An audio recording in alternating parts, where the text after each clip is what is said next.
حضرت فاضل بریلوی رحمت اللہ علیہ کے مکان کی دیوار گر گئی. ایک کونا مکان کا، آپ جانتے ہیں پرانی دیواریں چھوٹی ہوتی تھی اور بارشوں میں اکثر گھروں کی دیواریں گری ہوئی ہوتی. ایک سائڈ کی دیوار گر گئی تو اس کونے میں ہندوؤں کا گھر تھا.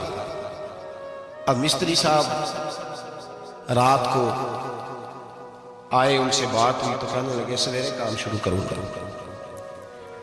کہا ایک دو صاحب نے کہ ہندوؤں کا گھر ساتھ ہے اور وہ دشمن بھی بڑے زیادہ ہے، تو رات کو ہی ہو جائے. کہنے لگا جی نہیں، میری مجبوری ہے، مزدور کہاں سے لاؤں گا، بڑے معاملات ہیں، سویرے شروع. اب رات کو مولانا ظفر الدین بہاری علیہ رحمہ کہتے ہیں بچے مدرسے کے باقی سارے لوگ سب کو جمع کیا گیا، چونکہ اس طرف سے تھوڑا خطرہ تھا ہندوؤں کی جانب سے. کہا جناب یہ بڑے دشمن ہیں اسلام کے، تو اس طرح کرو کہ دو تین بچوں کی ڈیوٹی لگائیں یا کچھ لوگوں کی یہاں رات کو پہرا دیا ہے. ٹھنڈ بھی بڑی زیادہ تھی، کھڑا ہونا بھی مشکل تھا. اعلیٰ حضرت رحمت اللہ علیہ عشاء کی نماز کے بعد جلدی حجرہ خاص میں تشریف لے جاتے تھے. اس رات جب دیکھا نا باہر شور ہو رہا ہے تو اسی طرح سر پہ ایک رومال لپیٹا تو باہر آ گئے. کہنے لگے کیا شور ہے؟ کہ حضور سردی ذرا زیادہ ہے تو یہاں کسی کی ڈیوٹی لگانی ہے پہرے کی. 2 منٹ خاموش رہے، پھر فرمانے لگے کوئی ضرورت نہیں، جاؤ سو جاؤ سارے جا کے، کوئی ضرورت نہیں، جاؤ اپنے اپنے کام کو، کوئی حاجت نہیں، پہنچ جاؤ. کہا حضور مہربانی کرے، وہ طے ہونے لگا تھا. فرمایا میری وجہ سے کیوں کوئی ساری رات بیدار رہے، جاؤ تمہیں کہا نا آرام کرو. لوگ سو گئے. صبح فجر کی نماز پڑھ کے اعلیٰ حضرت رحمت اللہ تعالی علیہ جب سیڑھیاں اتر رہے تھے رضا مسجد کی، تو وہ جس ہندو کی جانب سے زیادہ خطرہ تھا وہ سیڑھیوں پہ بیٹھا تھا، مسجد کی سیڑھیاں.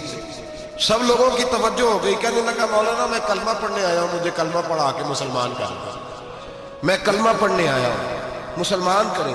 لوگوں کی توجہ. اعلیٰ فرمانے لگے نہیں ابھی تو انتظار کر، تھوڑی دیر کے اچھی طرح سوچ لے، جذباتی فیصلہ نہ کر کہ تو آ رہا ہے. یہ کہہ کے جب 2 سیڑھیاں نیچے اترے اس کے پاس سے تو اس نے پیر تھام لیے. کہنے لگا ویسے تو نہ کرو، رونے لگا.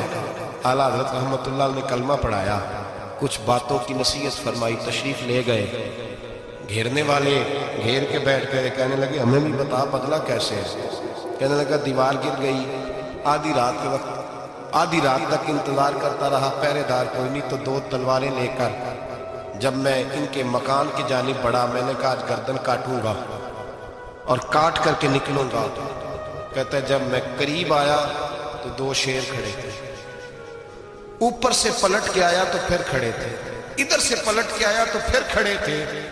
فرماتے ہیں میں 2 گھنٹے کے بعد آیا تو پھر پلٹ کے کھڑے تھے، میں پھر 1 گھنٹے کے بعد آیا، سحری کا وقت ہوگا تو پھر پلٹ کے کھڑے تھے. اب میں ڈر کے بھاگا.